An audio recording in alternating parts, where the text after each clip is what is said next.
ஆண்டவர் ஆபிரகாமுக்கு தந்த ஈசாக்கு என்னும் பரீட்சை, வாழ்க்கையின் பரீட்சைக்கு பேர் ஈசாக்கு.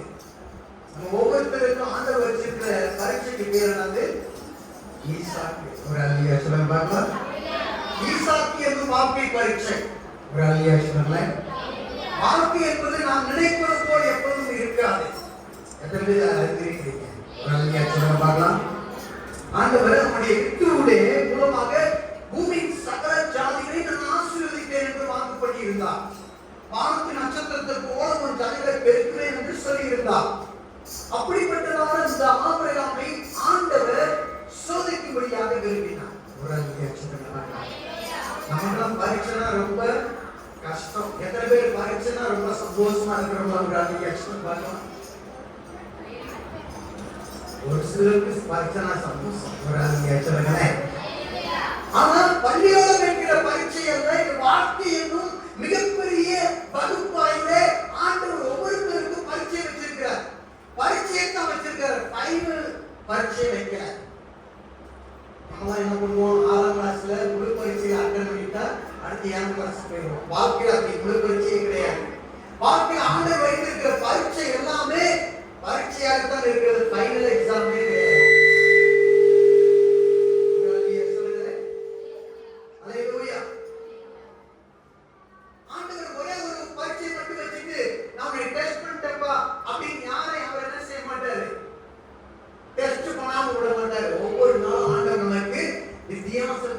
பரீட்சைகளை அவர் வைத்திருக்கிற தேவனாக இருக்கிறார். ஒரு அல்லியா சொல்லுங்க. ஒரு புதிய வயசான ஒரு மனுஷன், ஒரு புதிய வயசான ஒரு பெண் ஸ்திரீக்கு உண்டான வார்த்தை நிரூபிச்சு பிள்ளை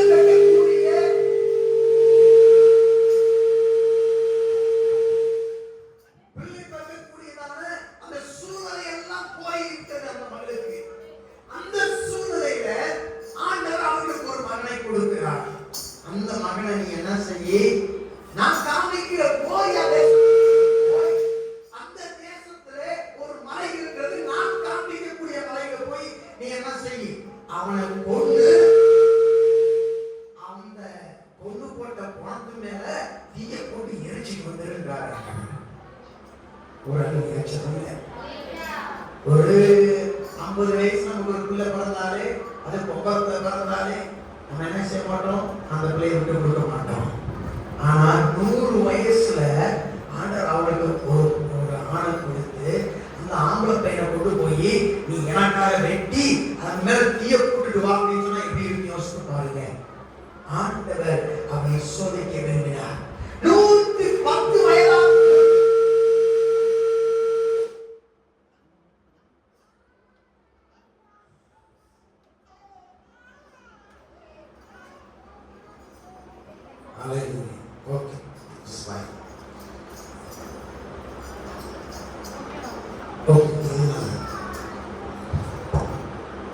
ஈசாக்கு என்கிற ஒரு மகனை ஆண்டவர் அவனுக்கு கொடுக்கிறார். அவனுடைய பேர் என்னது? ஈசாக்கு. ஈசாக்கு என்றால் நகைப்பு. உங்களுக்கு 100 வயசுல ஒரு பிள்ளை பிறந்தா என்ன பண்ணுவீங்க? நமக்கு 100 வயசுல ஒரு பிள்ளை பிறந்தீங்க, இந்த வயசுல போய் நமக்கு ஒரு குழந்தை தேவையா?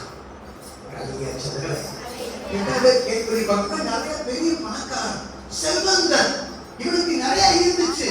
ஆனா இவனுக்கு ஆளுகை செய்ய, சொத்துக்களை பராமரிக்க யாருமே வாரிசு இல்லை.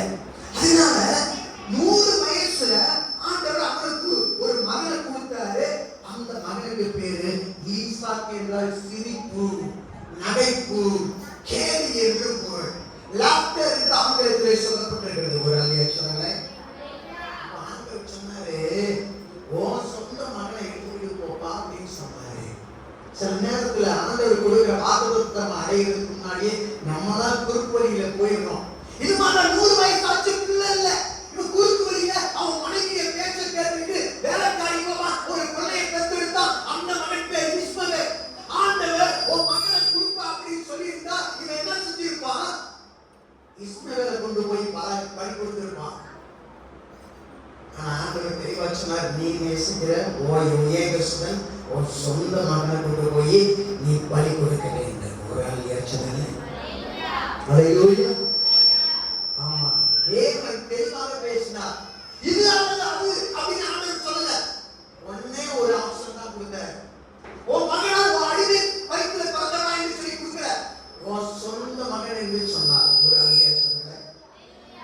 வாழ்க்கை என்பது நாம் நினைத்த நமக்கு வராததாக இருக்கிறது. நமக்கு எவ்வளவு விசுவாசம் இருந்தாலும் சரி, நம்ம எதிர்பார்த்தபடி வாழ்க்கை நமக்கு இருக்காது. ஆபிரகாமுடைய வாழ்க்கை நமக்கு உதாரணமாக இருக்கிறது. ஆபிரகாமுக்கு நடந்தது போல நமக்கு நடக்கும் என்பது அல்ல. என் பரீட்சை வேற, உங்க பரீட்சை வேற. உங்களுக்கு இருக்கிற பிரச்சனை இன்னொருத்தவங்களுக்கு இருக்க மாதிரி இருக்காது. ஆபிரகாமுக்கு அன்னைக்கு மோரியா மலைக்கு கொண்டு போக சொன்னாரு. இன்னைக்கு என் பிள்ளையை கொண்டு போய் மோரியா மலைக்கு கொண்டு போக சொல்ல மாட்டாங்க. ஒவ்வொருத்தருக்கும் ஆண்டவர் வித்தியாசமான பரீட்சை வைக்கிற தேவனாக இருக்கிறார். ஒரு அழியாச்சனை வேதாகம் சொல்லுகிறது, விசுவாசிக்கிற எல்லாருக்கும் இவன் தகப்பன் என்று. ஆனாலும் கூட அவன் அவ்வளவு விசுவாசத்திலே பெரியவனாக இருந்த போதும் ஆண்டவர் அவனையும் சோதிக்காமல் விடவில்லை. ஒரு அழியாச்சனை என்ன பண்றான்? அடுத்த நாள் அதிகாலை எழுப்புகிறான், வேலைக்காரர்களை கூப்பிட்டுக்கிறான், மகனை கூப்பிட்டுக்கிறான், விறகை எடுத்துக்கிறான், விளக்குகளை எடுத்துக்கிறான், எல்லா அக்னியை எடுத்துக்கிறான். எல்லாத்தையும் எடுத்துக்கிட்டு அவன் என்ன செய்யறான்? ஒரு மோரியா தேசத்தை நோக்கி 3 நாள் பிரயாணம் பண்ணி போகிறான். எதற்கு? தன் மகனை கொலை செய்வதற்கு. 3 நாள் தூரமாக அவன் கடந்து போகக்கூடியவனாக இருக்கிறான். அந்த மலை வந்த உடனே வேலைக்காரங்களை பார்த்து சொல்றான், எப்பா நீங்களாம் இங்கே இருங்க, நானும் என் பிள்ளையாண்டனும் போய் மலையில போய் ஆண்டவருக்கு சர்ச்சு ஆராதனை நடத்திட்டு நாங்க வந்துடும் சொல்றான். ஒரு ஆள் ஏற்றதில்லை. உங்க வாழ்க்கையில, என் வாழ்க்கையில சில மனிதர்களை நீங்கள் நானும் சில இடத்திலேயே விட்டு போனாதான் ஆண்டவரோடு நீங்கள் நானும் நெருங்கி வாழ முடியும். ஒரு ஆள் ஏற்றதில்லை. ஒரு கணவனா இருக்கலாம், மனைவியா இருக்கலாம், பிள்ளைகளா இருக்கலாம், பக்கத்து வீட்டுக்காரா இருக்கலாம், சக வேலையாட்களா இருக்கலாம். யாரோ ஒருவரை நாம் விட்டு விடாமல் நீங்களும் நானும் ஆண்டவரோடு நெருங்கி ஜீவிக்க முடியாதவர்களாக இருக்கிறோம். ஆண்டவரோடு நெருங்கி இருப்பதற்கு அவன் வேலைக்காரனை ஒரு குறிப்பிட்ட இடத்திலே விட்டு விட்டவனாக இருக்கிறான். எல்லா நீங்கள் போகிற அளவுக்கு, நீங்கள் வாழ்கிற அளவுக்கு அவர்கள் வாழ்ந்து விட முடியாதவர்களாக இருக்கிறீர்கள். எல்லாரும் உங்களோடு எல்லா நேரத்திலும் இருக்க முடியாதவர்களாக இருக்கிறார்கள். யாரோ ஒருவரை நீங்கள் விட்டு விட்டால்தான் ஆண்டவரோடு நீங்கள் நெருங்கி ஜீவிக்கக்கூடியவர்களாக இருக்கிறீர்கள்.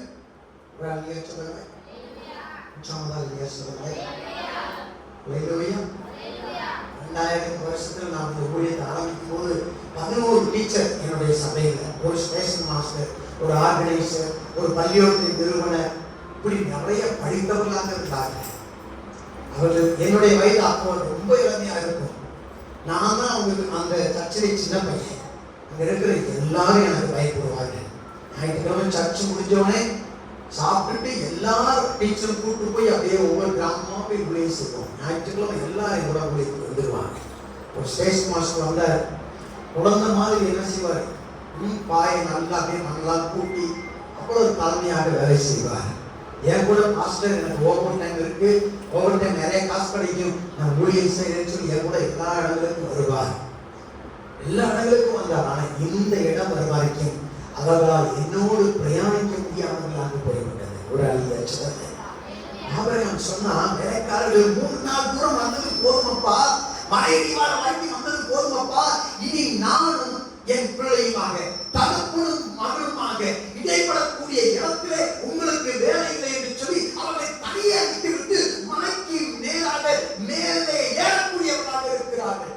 இப்போ மகனத்தை அங்கே பலிக்கான காரியத்தை அங்கே ஆபிரகாம் கொடுத்தவனாக இருக்கிறான். அவன் கையிலே விறகு இருந்தது, அவன் கையிலே நெருப்பு இருந்தது. இப்போ மகன் கேட்கிறான் அப்பா கிட்ட, அப்பா அப்பா நம்ம எப்படி பலி செலுத்த வந்தோம்னா நீங்க எதையோ உன்னை கொண்டு வருவீங்களே, அதை மறந்து விட்டீங்களே என்று சொல்லி கேட்கிறான். எந்த ஒரு தகப்பனும் கேட்காத ஒரு கேள்வி. ஆபிரகாம் தன் மகன் வாயிலிருந்து எந்த கேள்வி வரக்கூடாது என்று எதிர்பார்க்கிறோம், அதே கேள்வி இவன் வாயிலிருந்து வந்தது. அப்பா எல்லாம் இருக்கிறது, பலிக்கான ஆடு மட்டும் இல்லையே. அப்படின்னா இது முதல் முறை கிடையாது. இவன் ஆலய ஆராதனைக்கு போறது அவன் மட்டும் போனது கிடையாது. தன் மகனை கூட்டிட்டு போகும்போதுதான் ஆண்டவருக்கு பலி செலுத்துகிறதையும் அவன் கையோடு கொண்டு போனதை அவன் மகன் பார்த்தவனாக இருந்தான். ஒரு அழியா சொல்லுங்களே, தேவனாகிய கர்த்தரை ஆராதிப்பதற்கு இவன் மகனை அடிக்கடி அங்கே கொண்டு சென்று இருக்க வேண்டும். அதனால அவன் கேட்டான், எப்பா நம்ம எப்பயுமே ஆண்டவரை ஆராதிக்க வந்தா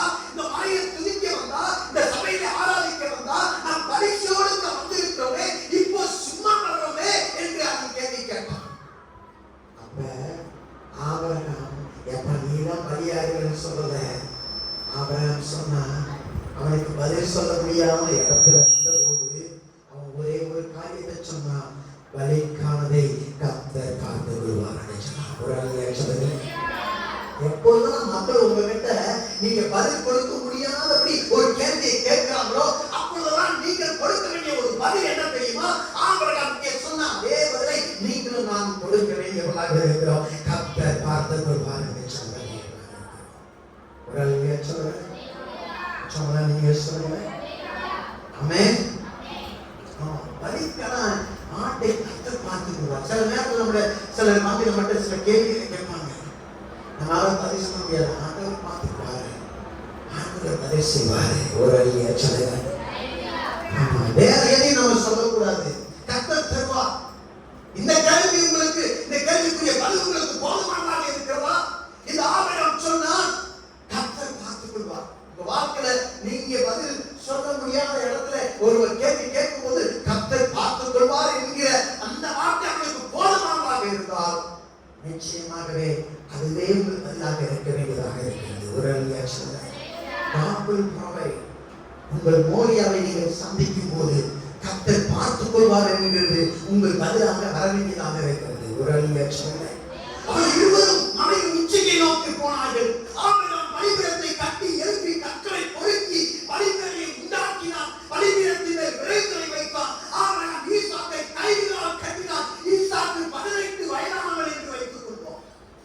அப்ப இவன் 100 வயசுல 118 வயசு. இங்க பொதுவான உடல் கணக்கு என்ன சொல்லுதுன்னா, ஒரு 110 வயசான 18 வயசான கிழவனை 18 வயசான இளைஞன் எளிமையாக முறியடித்து விசும்பிட்டு திமிரிட்டு வெளியே வந்திருக்க முடியும். ஆனால் வேதத்துல எங்கேயுமே சொல்லப்படல இந்த ஈசாக்கு அப்பாவுக்கு என்ன செஞ்சான் என்று அங்கே சொல்லப்படல. அவன் அப்பா அவனை கட்டும் போது என்ன செஞ்சான், அவன் அப்பாவுக்கு விரோதமாக எதையும் செய்தான் என்று அங்கே சொல்லப்படவில்லை. ஒரு அழிய ஒரு வேத மனிதர்களுக்கு சொல்றாரு, அவன் கட்டும் போது ஈசாக்கு அவங்க அப்பாவுக்கு ஹெல்ப் பண்ணாதான். கையில கட்டுக்கப்பா எடுத்து கொடுத்தான் அவன் வாயிலே. ஒரு அழிய சொல்லுவேன். ஆனா இது கல்வாரி சிலுவையிலே ஒரு நாள் நடக்க போகிற காரியத்திற்கு முன் ஓட்டமான ஒரு காரியமாக இருக்கிறது. நம்முடைய கர்த்தராகிய இயேசு சிலுவைக்கு தன்னை ஒப்புக் கொடுத்தது போல் ஈசாக்கும் தன் தகப்பன் ஆபிரகாமை கட்டி பலிபீடத்தின் மேல் வைக்க தானாக ஒப்புக் கொடுத்தவனாக இருந்தான். என்னை விடுவிப்பான்னு சொல்லல. என்னப்பா உங்களுக்கு அறிவியா? உங்களுக்கு மண்டல் கல்வி பள்ளி போயிருக்கான்னு சொல்லி அவன் கேட்கல. எது பேசுறதுல பைபிள் சொல்லுகிறது, ஆபிரகாம் கத்தியை எடுத்து ஓங்கிய கை கீழே இறங்கும் முன்னதாகவே கர்த்தர் ஆபிரகாமை கூப்பிட்ட தேவனாக இருக்கிறார். கரங்களை தட்டி கர்த்தரை நாம் ஸ்தோத்திரிக்கிறோம். ஆபிரகாமே ஆபிரகாமே ஆண்டவருடைய சத்தத்தை ஆபிரகாம் கேட்டவனாக இருந்தான். ஆபிரகாம் சொன்னாரு, உனக்கு பின்னதாக குதிரைப்பா. அங்கே ஒரு ஆட்டுக்குட்டி. இப்ப பாருங்க, மலை இப்படி இருக்குதா, இந்த பக்கம் ஏறி வர்றாங்க 2 பேரும். உச்சிக்கு வந்துட்டாங்க. இப்ப ஆண்டவர் மலையின் மறுபுறத்துல ஒரு ஆடு புல்லிலே சிக்கி கிடக்கிறத ஆண்டவர் ஆபிரகாமுக்கு காண்பித்த தேவனாக இருக்கிறார். ஒரு அழிய சொல்ல இதுவும் 2000 வருடத்துக்கு பின்பதாக யாரோ ஒருவர் நம்முடைய பாவங்களுக்காக முள்முடி சூட்டப்பட்டதற்கு அடையாளமாக இந்த ஆட்டுக்குட்டி முள்ளினாலே சிக்கப்பட்டதாக ஆண்டவர் அன்றைக்கு கொடுத்த தேவனாக இருக்கிறார். ஒரு அழிய இப்போ ஆபிரகாம் ஈசாக்கை பலிபீடத்தின் மேல அப்படியே கட்டி கைகால கட்டி அப்படியே இறக்கி விட்டுட்டான். தன் மகனுக்கு பதிலாக ஆண்டவர் ஒரு ஆட்டை வைத்த தேவனாக இருந்தார் என்று சொல்லப்பட்டிருக்கிறது. ஒரு அழிய சொல்லல இதுதான் மொத்த கதை. இப்போ நம்ம இதை தியானிக்க போகிறோம். ஒரு அழிய சொல்லுங்களேன். கர்த்தர் முதலாவது நம்மகிட்ட சொல்ற பாடம் என்ன? பரீட்சை நேரமானது நம்மை நோக்கி சீக்கிரமோ தாமதமாகவோ வரக்கூடியதாக இருக்கிறது. இங்கே தேவன் எவருக்கு கடைசி பரீட்சைக்கு ஒருபோதும் வைக்கவில்லை.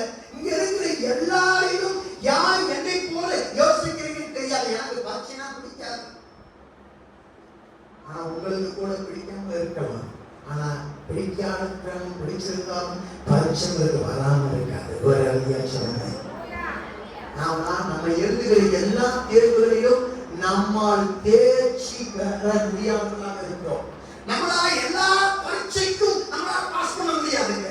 சில பரீட்சை நம்ம தோத்துதான் ஆகும். அதுதான் வாழ்க்கை. ஒரு அல்லேலூயா சொல்லுங்க. சொல்லுங்க. ஆமா, கணவன் மனைவி கணவன் இவர்களை சோதிக்கிறார்கள். பிள்ளைகள் பெற்றோர்களை சோதிக்கிறார்கள். கடைக்காரர், ரேஷன் கடைக்காரர், அங்கே நீங்க நீண்ட வரிசையில் இருக்கும்போது பொறுமையா இருக்கிறீங்களான்னு யோசி அவர் உங்களை சோதிக்கிறார். சபை உறுப்பினர்கள், சபை விசுவாசிகள், போதகர்கள் அங்கே சோதிக்கிறவர்களாக இருக்கிறார்கள். ஒரு சொல்லுங்க. நம்ம எல்லா பரீட்சையிலும் தேர்ச்சி பெற முடியாத நபர்களாக நாம் இருக்கிறோம். மோசே செங்கடல் பரீட்சையிலே வெற்றி பெற்றவனாக இருந்தார். கண்மலை பரீட்சையிலே தோற்று போனவனாக மாறினார். தாவீது கோலியாத்தோடு கூட நடந்த பரீட்சையிலே அவன் ஜெயம் பெற்றவனாக இருந்தார். ஆனால் பச்சைக்காவோடு நடந்த பரீட்சையிலே அவன் தோற்று போனவனாக மாறினான். ஒரு அல்லேலூயா சொல்லுங்க. உச்சமலாலியா சொல்லுங்க. ஆமா, நாம் ஒவ்வொரு எல்லா தேர்வுகளிலும் பாஸ் பண்ண முடியாதவர்களாக இருக்கிறோம். இருந்தால் பரீட்சையின் நேரம் தான் நம்ம மறுரூபமாகக்கூடிய நேரமாக இருக்கிறது. ஆனா பரீட்சை நேரம் வரும்போது ரொம்ப துடிதுடித்து கஷ்டப்படுகிறோம். இப்ப யாராவது கம்பளி பூச்சியை பார்த்துருப்பீங்கன்னா, அந்த கம்பளி பூச்சி கூடு இருக்கும் அப்படி நீளமா. அது ஒரு குறிப்பிட்ட காலம் வரை தான் அந்த கூண்டுக்குள்ளாக இருக்கும். அதுக்கு மேல அதனால இருக்க முடியாது. அதுக்குள்ளாகவே இருந்துட்டா அங்கேயே செத்து போய்விடும். ஆனா அதுல இருக்க முடியாதபடி அது போராடி வெளியே வருவதற்கு சிரமப்படும். அப்படி சிரமப்படும் போது நீங்க பார்த்து இறக்கப்பட்டு அந்த கூட்டிலிருந்து அதை வெளியே வருவதற்கு உதவி செய்தால் அது புழுவாக இருந்து புழுவாகவே செத்து போய்விடும். ஆனால் அந்த கம்பளி பூச்சி போராடி கஷ்டப்பட்டு அது வெளியே வரும்போது அது ஒரு புது பலனை பெற்று ஒரு பெரிய அழகான பட்டாம்பூச்சியாக அது வெளியே பறக்கக்கூடியதாக இருக்கிறது. என்னாக தேவன் உங்களை என்னையும் பட்டாம்பூச்சி கூட பறக்கக்கூடியதாக விரும்புகிற வல்லமையில தேவனாக இருக்கிறார். அல்லேலூயா, அல்லேலூயா. ஆமா, நீங்கள் நான் வெளிச்சத்திலே பறக்க வேண்டும் என்று தேவன் உங்க மேல விருப்பம் உள்ள தேவனாக இருக்கிறார். ஆனா நம்ம என்ன செய்யறோம்? அழுகிறோம், பிரார்த்தனை பண்றோம், அப்படியே சுய பரிதாபத்தில் ஐயோ என்ன போல கஷ்டப்படுறோம் யாருமே இல்லை என்று சொல்லுகிறோம். சுய பரிதாபத்தில் நோய்க்கு போட்டு கொடுக்கிறோம். நீங்கள் போராடும் போராட்டத்தில் தான் தேவன் உங்கள் பலனை பெறும் நபராக ஆண்டவர் உங்களை வைத்திருக்கிற தேவனாக இருக்கிறார். ஒரு அல்லேலூயா சொல்லுங்க. அல்லேலூயா. இப்போது நான் பார்க்கிறதுக்கு போராடுகிறத நீங்க பார்த்து கொண்டிருக்கலாம்.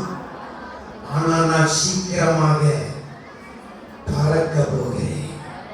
நான் சீக்கிரமாக வெளியே வரப்போகிறேன். ஒரு அல்லேலூயா சொல்லுங்க. முதலாவது வார்த்தை, உங்க பரீட்சை உங்களுக்கு மறுரூபத்தை கொடுக்கும் நேரமாக இருக்க போகிறது. ஒரு அல்லேலூயா சொல்லுங்க. சொல்லுங்க. இங்கே ஆபிரகாமுடைய பரீட்சை அவனுடைய மறுரூபமாக மாற்றியது. அவனுக்கு ஒரு ஆட்டுக்குட்டியை வைத்திருந்தது, மாற்று பலியை வைத்திருந்தது. இரண்டாவது வார்த்தை பச்சைக்கான காரணம் என்ன தெரியுமா? இது ஒரு வழக்கத்துக்கு மாறான பரீட்சை. காரணம் இந்த பரீட்சையில கேள்வியே இருக்காது, கேள்விக்குறியே இருக்காது, அறிவுக்கு மாத்திரமாய் இருக்கும். ஆபிரகாமே, உன் மகனை கூட்டிக் கொண்டு போ. நீ நேசிக்கிற ஒரு சொந்த மகனை அங்க மோரியா நிலப்பரப்புல நான் காமிக்கிற மலையை கொண்டு போய் அவனை பலிகொடுங்கிறதுல கேள்வியே கிடையாது. ஆனா அந்த ரெண்டு வார்த்தைக்கு நடுவுல ஒரு கேள்வியை ஆண்டவர் மறைச்சு வச்சிருக்கிறார்.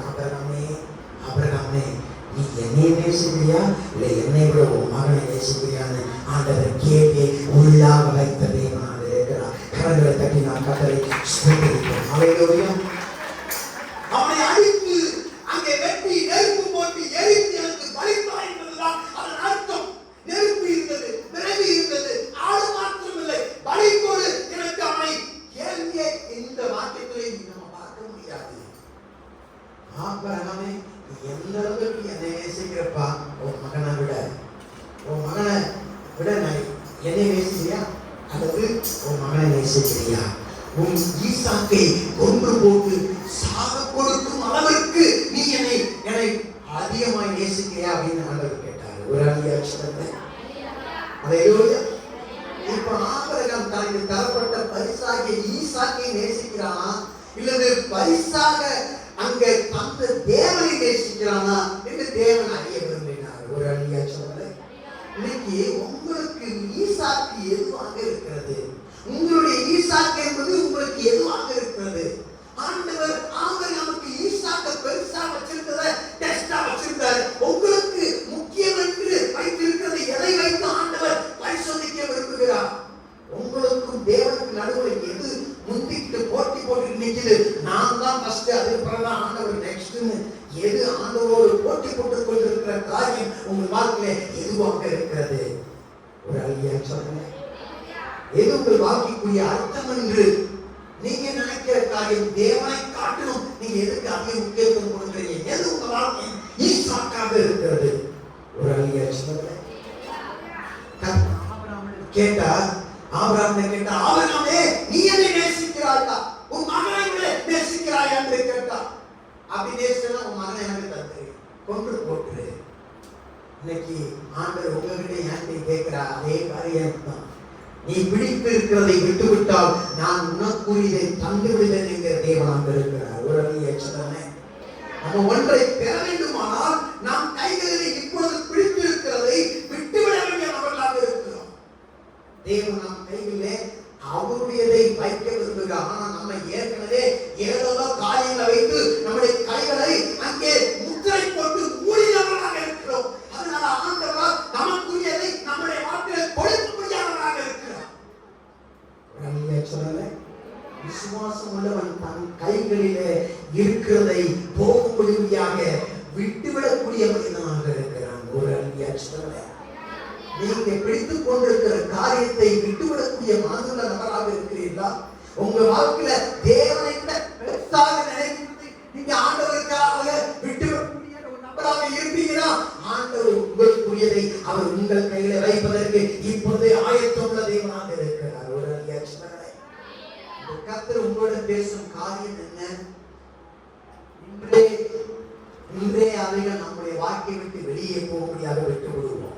ஒரு அழியா சொல்றேன், தேவனுக்கு எங்க ஒரு உண்மை இருக்கிறது. தேவனுக்கு ஈசாக்குடைய உயிர் தேவையில்லைங்க. ஈசாக்குடைய உயிரை எடுக்கிறதுதான் தேவனுடைய நோக்கம் அல்ல. தேவனுடைய நோக்கம் எல்லாம் ஆபிரகாமுடைய இருதயம் ஆண்டவருக்கு தேவைப்பட்டதாக இருந்தது.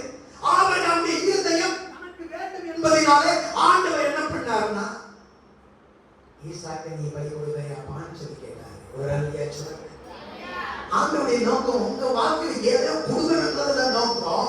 அவருடைய நோக்கம் அவர் உங்க இருதயத்தை ஆண்டவருக்கு நீங்க கொடுக்க ஆயத்தமா இருக்கிறீங்களா? இல்ல உலக காரியத்துல வைக்க ஆயத்தமா இருக்கிறீங்களா? ஒரு அழியா சொல்றேன், தேவனுக்கு வேண்டியதெல்லாம் ஈசாக்கின் உயிரில் ஆபிரகாமுடைய இருதயம் தேவனுக்கு வேண்டிய ஒன்றாக இருந்தது. ஒரு அழியா சொல்றேன், பரீட்சை என்ன கேட்டீங்கன்னா, நாம் நம்முடைய ஈசாக்கை எப்படி கையாளுகிறோம் என்பதெல்லாம் இருக்கிறது. நாம் நம்முடைய ஈசாக்கை விட்டுவிட மனதுள்ள நபர்களாக இருக்கிறோமா? வசனம் இப்படித்தான் சொல்கிறது, அன்பானது நாம் எப்படி உணர்கிறோம் என்பதை அடிப்படையாக வைத்து பரீட்சிக்கப்படுவதில்லை. ஆனா அதற்கு எப்படி செய்ய ஆயத்தமாக இருக்கிறோம் என்பதில்தான் இருக்கிறது. ஒரு அழியா சொல்லுங்க. ஆமா, நீங்க நான் நேசிக்கிறேன் ஆண்டவரேன்னு சொல்லிட்டு ஒண்ணுமே செய்யாம இருக்கிறீங்கன்னு வச்சுக்கிறேன். ஆண்டவர் சொல்றான், ஆண்டவரை மட்டாம நேசிக்கிறேன் அப்படின்னு சொல்லிட்டு மகனை அப்படியே கொத்தி கொத்தி வச்சிருந்தாங்கன்னா அந்த டெஸ்ட்ல அவன் பாஸ் பண்ணிருக்கவே முடியாது. ஒரு அழியா சொல்லுங்க. ஆமா, உங்க வாழ்க்கையில எத்தனை முறை உங்க வீட்டுக்காரர் உங்களை பார்த்து நான் நேசிக்கிறேன்னு சொன்னாலும் சரி, வாயார சொல்லிட்டு 2 வீட்டுல வந்து குடிச்சு வந்து டுமுன்னு அடிச்சாலும் சரி, ஒரு அழியா சொல்லுங்க. இந்த மனுஷன் குடிக்கிறீங்களாமா, நல்ல மனுஷன் குடிச்சுட்டா விலங்க விட பெரிய டைகர். ஒரு அழியா சொல்லுங்க. நீங்களாம் அப்படி இல்லை. ஒரு அழியா சொல்லுங்க. உணர்விலே நம்ம என்ன செய்வது? அன்பு என்பது உணர்வினால் அளவிடப்படுவதல்ல. அன்பு என்பது நாம் செய்கிற செயலினாலே செய்கிற அந்த விதத்திலேயே கலக்கப்படுகிற ஒன்றாக இருக்கிறது. உணர்வு எப்பொழுதுமே நம்ம ஏமாற்றிவிடும். நான் உணர்வேன் அதனால உன்னை நேசிக்கிறேன் என்பதல்ல. நம்ம நேசிக்கிறோம் என்பதுனா நம்ம ஏதாவது ஒன்று செய்ய ஆயத்தப்பட்டவர்களாக இருக்க வேண்டும். ராமேன் சொல்லுங்க. அல்லேலூயா. ஆமா, லியோ கோக் அப்படின்ற ஒருத்தர் வந்து சிஓவாக கிறிஸ்டர் அப்படிங்கிற ஒரு கம்பெனி இருக்குது, motor company, Ford, Henry Ford. அவர்கிட்ட வேலை பார்த்துட்டு இருந்தார். அவர் தான் ஃபோர்டு கம்பெனியை உருவாக்குனார், ஹென்ரி ஃபோர்டு.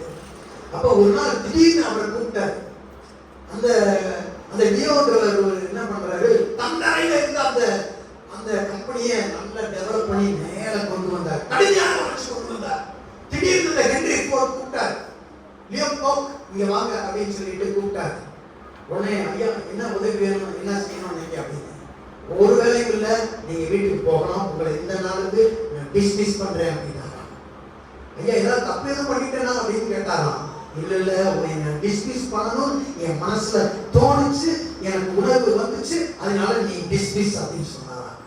ஒரு அழியா சொல்லுங்களே, அவர் வெளியில வந்து அவர் ஒரு பெரிய கம்பெனி ஆரம்பிச்சுட்டாரு. ஒரு அழியா சொல்லுங்களே, நம்ம உணர்வின் அடிப்படையில் நம்ம என்ன செய்யக்கூடாது, போகவே கூடாது. ஒரு அழியா சொல்லுங்களே, அன்பை நாம் எப்படி உணர்கிறோம் என்பதை வைத்து அன்பு பரிசுக்கப்பட முடியாது. ஆனால் அதை செய்து காண்பிக்க என்ன விதமான ஆயத்தங்களை செய்திருக்கிறோம் என்பதை வைத்து அன்பு சோதிக்கப்படுகிறது. ஒரு அழியா சொல்லுங்களே, ஆபிரகாமே ஈசாக்கோட எந்த அளவுக்கு என்னை நேசிக்கிறப்பா அப்படின்னு ஆண்டவர் கேட்ட உடனே அதிகாலை எந்திரிச்சு அங்கே மேற்கிறை எடுத்துக்கிட்டா, நெருப்பை எடுத்துக்கிட்டா, அங்கே கட்டை எடுத்துக்கிட்டா, வேலைக்காரர்களை கூப்பிட்டா, அவன் ஒரு நாள் எடுத்து பிரயாணம் பண்ண ஆரம்பித்து விட்டான். ஒரு கேள்விக்குள்ள கேட்க ஆண்டவரே, என் மகனை சாகடிச்சுட்டா வேற ஒரு மகனை கொடுப்பீங்களா, இல்ல இந்த மகனை உயிரோடு எழுப்பி கொடுப்பீங்களா, எந்த கேள்வி கேட்கல, எந்த விதமான விவரத்தையும் வாங்கல. ஒரு அழியா சொல்லல, ஆண்டவர் நேசிக்கிறதுக்காக அவன் போக புறப்பட்டவனாக இருந்தான். ஒரு அழியா சொல்லல. டாக்டர் ஈவி ஹில் அப்படின்ற அமெரிக்காவில் மிகப்பெரிய ஒரு ஊழியக்காரர் இருந்தார். அப்ப அவர் போய் பிரசங்கம் பண்றதை பிடிக்காத சில பேர் என்ன பண்ண ஆரம்பிச்சாங்க, அவரோடு இருந்த உதவி ஊழியக்காரர்களையும் அங்கே எச்சரிக்கும்படியாக எப்பொழுதும் அவர் சர்ச்சுக்கு போறாரோ சர்ச்சுக்கு போகிறது ஒரு போன் கால் அழைப்பு வரும். அந்த முகப்பெயர் தெரியாத ஒரு நபர் அவர் சொல்வார், ஓ காரணம் நாங்கள் குண்டு வைத்து அழிக்க போகிறோம். ஒவ்வொரு முறையும் சொல்லிக்கிட்டே இருப்பார். ஒரு நாள் திடீரென்று ஒரு கூட்டத்தில் இப்படித்தான் அவர் பேசிட்டு இருக்கும்போது என்ன பண்ண ஆரம்பிச்சு, அவருக்கு கால் வந்துச்சு. எல்லாம் கூட்டம் முடிஞ்சவனே அந்த கால் அவர் அட்டன் பண்ணோடனே முகம் அப்படியே மாற ஆரம்பிச்சிச்சு. அவருடைய மனைவி கேட்டாங்க, என்ன போன் கால், யார் போன் பண்ணது அப்படின்னு சொல்லி கேட்டாங்க. இல்லை சும்மா யாரோ சும்மா வேலை இல்லாதவனே ஏதோ கால் பண்ணிட்டு இருக்கிறான். இல்லையே முகம் நேரமாக போச்சு, நிச்சயமா யார் அப்படின்னு சொல்லி கேட்கிறேன். இல்லமா யாரோ ஒருத்தர் வந்து என் காலில் கொண்டு வைக்க போறாங்க, சும்மா பெதத்திக்கிட்டு இருக்கிறாங்க. அடுத்த நாள் காலையில அதிகாலையில இந்த டாக்டர் தன் படுக்கையில் பார்க்கிறார், மனைவியை காணோம். என்ன ஆச்சுன்னு பதட்டத்தோட வெளியே வந்து பார்க்கிறாரு. இந்த அம்மா ஏற்கனவே காரை ஓட்டிட்டு வந்து வெளியில வந்து நிற்கிறாங்க. என்னோட மனைவியிட்ட கேட்கிறாரு, என்னமா செஞ்சுட்டு இருக்கிறாரு கேட்கிறாரு. இந்த வீட்டுல யாராவது ஒருத்தர் சாகணும்னா நான் முதலாவது சாகிறேன் நினைச்சேன். அந்த நாள் வந்து டாக்டர் ஹில் தன் மனைவியிட்ட என்னை நேசிக்கிறான்னு அவர் கேட்கவே இல்லையா. ஒரு அழியா சொல்ற சமனாலியா சொல்ற, அவர் புரிந்து கொண்டு விட்டார், என் மனைவி என் உயிர் அவள் உயிரை விட என்னை அதிகமாக நேசிக்கிறார் என்று சொல்லி. ஒரு அழியா சொல்ற, ஆண்டவரை நேசிக்கிறோம் என்றால் ஏதோ ஒன்றை செய்து காண்பிக்க வேண்டியவர்களாக இருக்கிறோம். ஆனால் நாம் தேவனை நேசிக்கிறேன் என்று சொல்லிவிட்டு வீட்டிலே உட்கார்ந்திருக்கிற மோரியா தேசத்தை நோக்கி 3 நாள் பிரயாணம் அங்கே அவன் மேற்கொள்ள ஆரம்பித்தான். வேற எதுவுமே கேட்கல. ஒரு அழியா சொல்ற, ஆபிரகாம் தேவனை ஈசாக்கு வருவதற்கு முன்பாக தேவனை நம்பினான். ஈசாக்கு வந்த பிறகு தேவனை நம்பினான். ஈசாக்கை பலிக்கடாவாக அங்கே பலிபீடத்தில் வைத்த போதும் என் ஆண்டவர் எப்படியாக என் மகனை உயிரோடு எழுப்புவார் என்று அவனை நம்பிக்கையுள்ளவனாக இருந்தான். ஆபிரகாம் ஒரு அழியா சொல்ல, ஏன் கேட்டீங்கன்னா தேவனே ஆபிரகாமுக்கு வாக்கு பண்ணினவராக இருந்தார். உன் வித்து மூலம் சகல தேசத்தின் ஜனங்கள் ஆசீர்வதிக்கப்பட போகிறார்கள். உன் வித்து என்று ஆண்டவர் சொல்லினார். வானத்தில் நட்சத்திரங்கள் இப்போ அளவாக பெருக போகிறது என்று சொன்னார். இப்ப அந்த ஒரே குமாரனை நீ நேசிக்க உன் ஏக சுதனை நான் காமிக்கிறேன். அந்த மோரியா தேசத்தில் இருக்கிற மலையில போய் வெட்டி போடு என்று சொன்னார். ஒரு அழியா சொல்ற, முன்னே நாள் இரவு அவனிடம் ஆண்டவர் பேசும்போது வானத்தை பார்க்கிறான், நட்சத்திரம் இருந்தது. அடுத்த நாள் அதிகாலை எழும்பும் போதும் அதே நட்சத்திரம் இருந்தது. அவன் விசுவாசித்தான், என் பிள்ளை செத்தாலும் இந்த நட்சத்திரம் என் ஆண்டவர் எனக்கு கொடுத்த வாக்குத்தத்தம், என்னுடைய பிள்ளை எல்லாம் முக்கியம், என் ஆண்டவர் எனக்கு கொடுத்த வாக்குத்தத்தம் முக்கியம் என்று அவர் வாக்குத்தத்தத்தை விசுவாசம் வைத்தபடினாலே அவன் மகனை சாக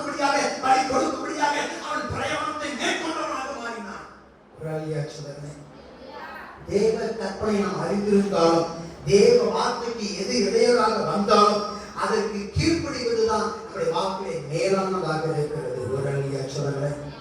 அவர் என்ன செய்ய சொன்னார் என்று தெரிகிறது.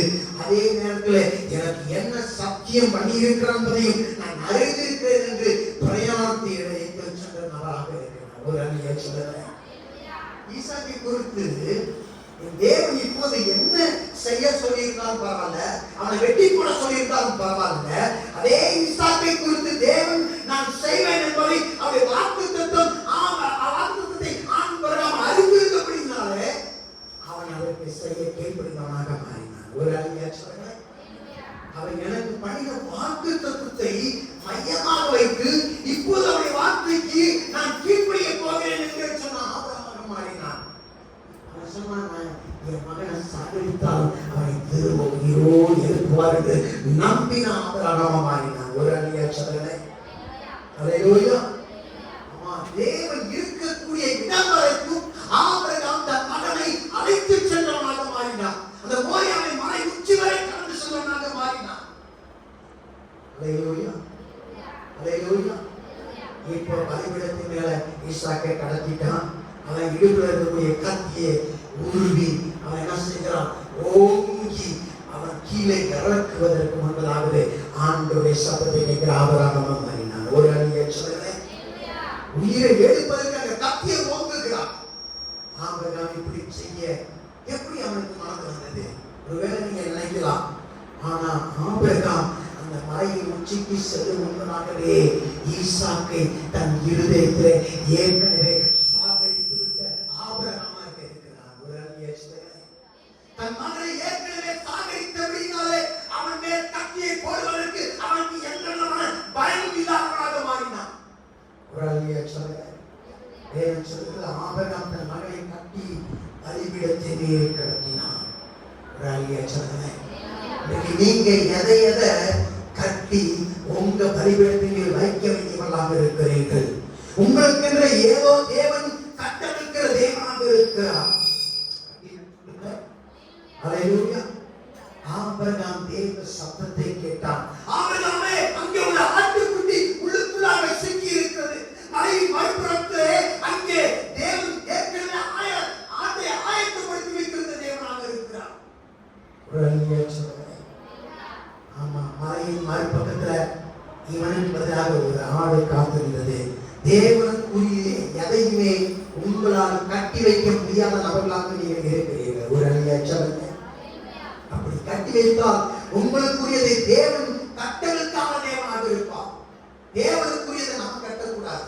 ஒரு அழியை சொல்லுங்க. எல்லாம் முடிந்த பிறகு ஆபிரகாம் அந்த இடத்துக்கு சோதனை வைக்க பற்றின் இடம் என்று வைக்கவில்லை.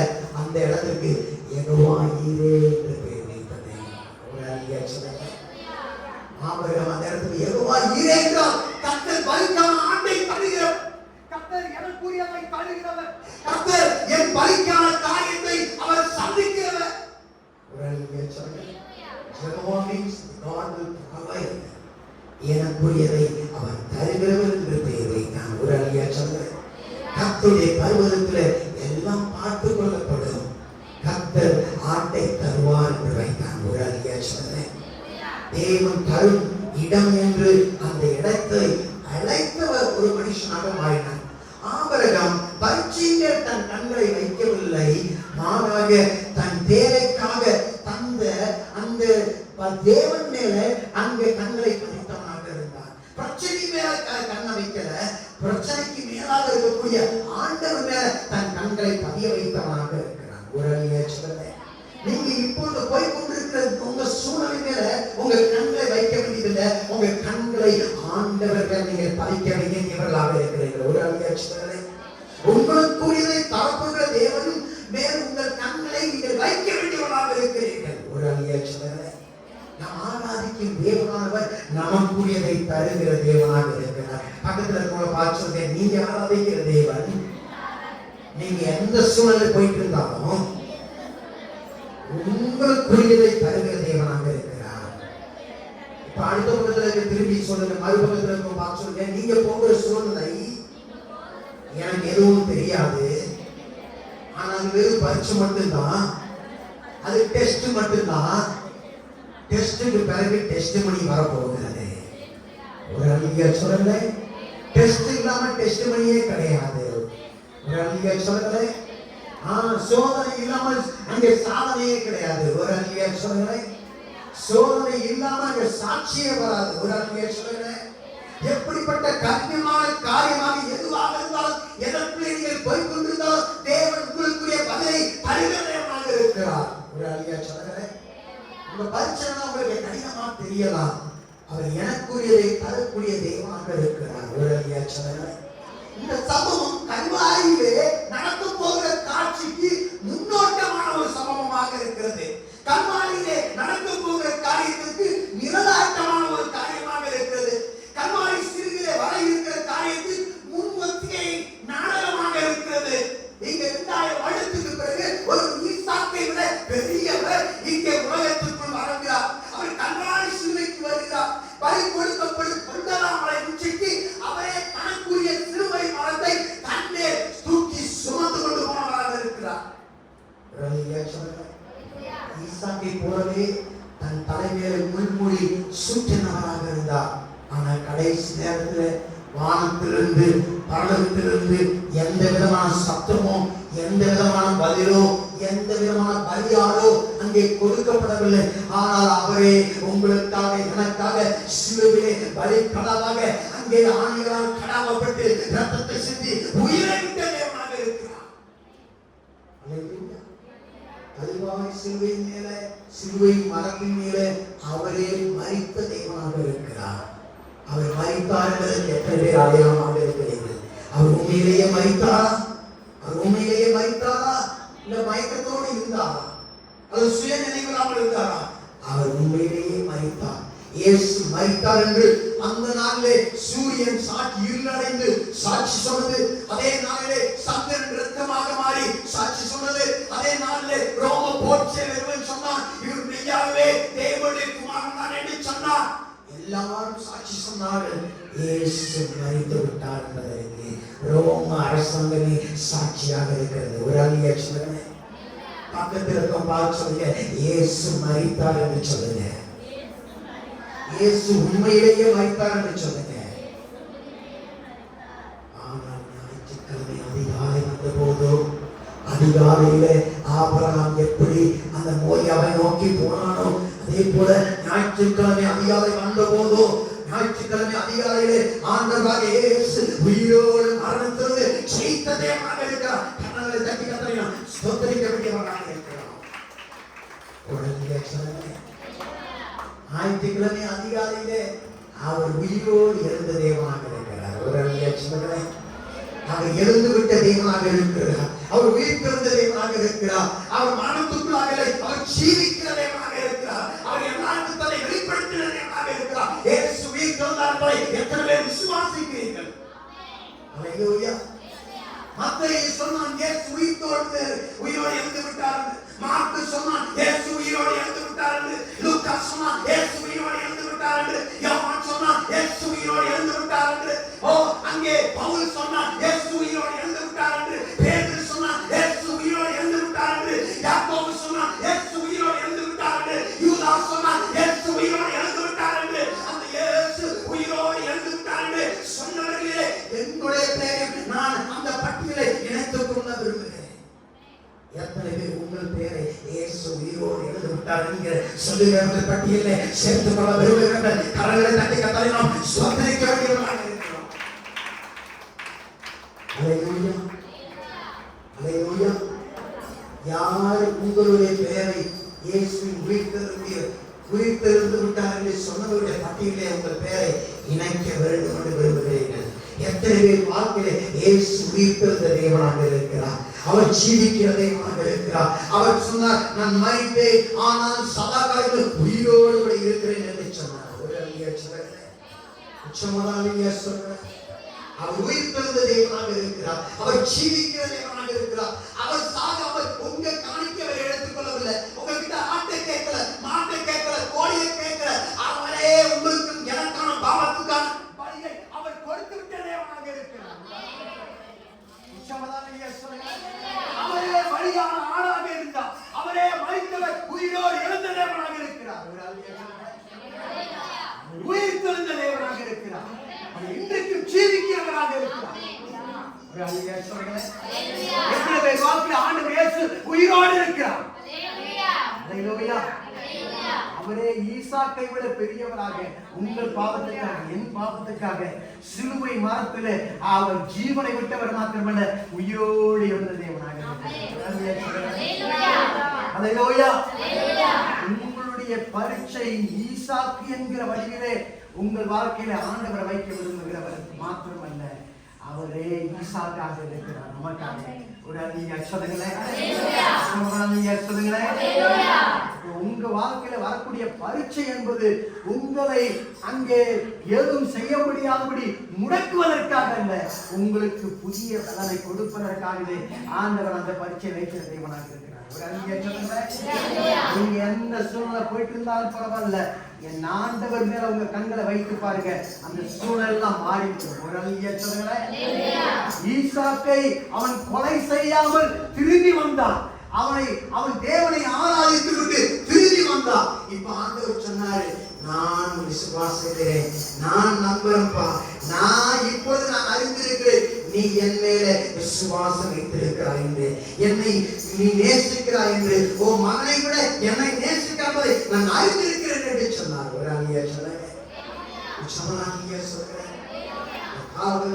ஆண்டவர் ஈசாக்கு பரீட்சையை உங்க வாழ்க்கையில என் வாழ்க்கையில போற வழியிலே வச்சிருக்கிறாரு. இன்னைக்கு வச்சிருக்கலாம், நாளைக்கு வச்சிருக்கலாம், அவங்களுக்கு தெரியாது. ஒவ்வொரு நாளும் ஆண்டவர் எதிர்பார்க்கிறதா நீங்கள் நானும் அவரோடு நெருங்கி வாழ்வதற்கு என்னென்ன காரியங்கள் தடையாக இருக்கிறதோ அவைகளை விட்டுட்டு ஆண்டவரோடு நெருங்கி இருக்க வேண்டும் என்று விரும்புகிற தேவனாக இருக்கிறார். ஒரு சொல்லுங்க, தேவனுக்கும் உங்களுக்கு நடுவில் எது இருந்தாலும் சரி, அது ஈசாக்காக இருந்தாலும் சரி, அது வேலைக்காரனாக இருந்தாலும் சரி, எந்த பொருளாக இருந்தாலும் சரி, எந்த மனிதர்களாக இருந்தாலும் சரி, நிச்சயமாக அவர்களை விட்டு நாம் வெளியே வராவிட்டால், அவர்களை விட்டு நாம் பிரியாவிட்டால், நிச்சயமாக தேவனோடு நாம் நெருங்கி சேர முடியாதவர்களாக இருக்கிறோம். தேவனை மட்டும் நோக்கி பார்க்கணும். வசனம் சொல்கிறது, அவர்கள் அவரை நோக்கி பார்த்து பிரகாசம் அடைந்தார்கள், அவர்கள் நோய்கள் வேக்கப்பட்டு போகவில்லை என்று. ஒரு மனிதனை நம்ம பார்க்க கூடாது, சூழ்நிலையை பார்க்க கூடாது, என் ஆண்டவரை மாத்திரம் நோக்கி பார்க்கும்போது எல்லா பட்சிலிருந்து நம்மை வெளியே கொண்டு வருவதற்கு அவர் ஆயத்தம் உள்ள தேவனாக இருக்கிறார். ஒரு எல்லாம் சிலுவைக்கு முன்னோட்டமாக ஈசாக்கு மாறினார். ஈசாக்கை விட பெரியவராக இருந்தார்.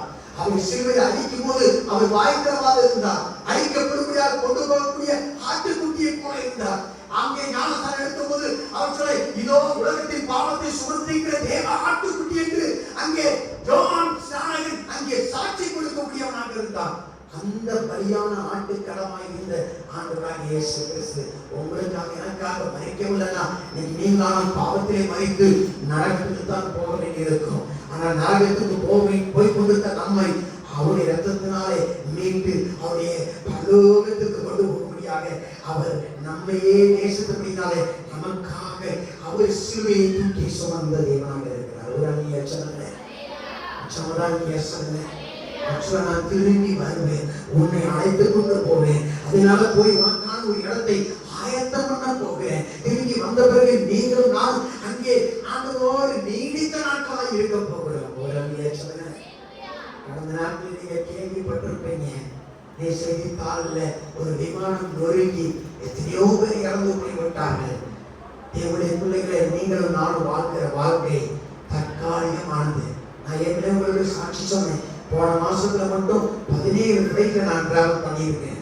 17 ஃபிளைட் ஒவ்வொரு மலைகள்ல போகும்போது கீழே நோய்க்கு இருந்திருக்க வேண்டும். ஒவ்வொரு முறை அந்த விமானி ரொம்ப ஏர் டர்புலன்ஸ்ல போகுது, நீங்க சீட் பெல்ட்டை போட்டுக்கங்க அப்படியெல்லாம் சொல்லி பயன்படுத்தும் போது அந்த ஃபிளைட் அப்படியே ஆடியெல்லாம் எத்தனையோ முறை கீழே விழுந்துருவோம், இதுதான் லாஸ்ட் ஃபிளைட் என்ற நேரங்கள்லாம் இருந்தபோது ஆண்டவர் என்னை காப்பாற்றிருக்கிறார். ஒரு அடியாட்சியத்துல இந்த மாசத்துல எந்த ஒரு நோக்கி அந்த ஃபிளைட் போச்சோ அதே ஒரு நேராக என் ஃபிளைட்டு போகுது. ஒரு அடியாட்சியத்துல அல்லேலூயா.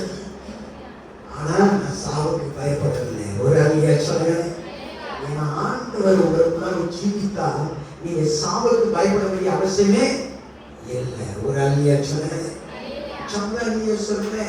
உயிரோடு இருக்கும்போது தேவனை நாம் ஆராதிக்கப்பட வேண்டும். உயிரோடு இருக்கும்போது அவருக்கு நம்மை ஒப்பு கொடுத்திருந்தா நம்ம எப்போ வைத்தாலும் பரலோக ராஜ்யத்துக்கு நாம் போகக்கூடியவர்களாக இருப்போம். இல்லைன்னா எங்க போயிருப்பாங்கன்னே தெரியாது. அந்த அவ்வளவு ஜனங்கள் எங்க போயிருப்பாங்கன்னே நமக்கு தெரியாது. ஒரு அல்லியா சொல்லுங்க. தேவனாகிய கர்த்தர் உங்க நாட்களை அவர் எண்ணி வைத்திருக்கிறார். உங்க நாட்களை கையில வச்சிருக்கிறார். அந்த நாளுக்கு முன்னாடி நீங்க மறைக்க மாட்டீங்க, பின்னாடி மறைக்க மாட்டீங்க.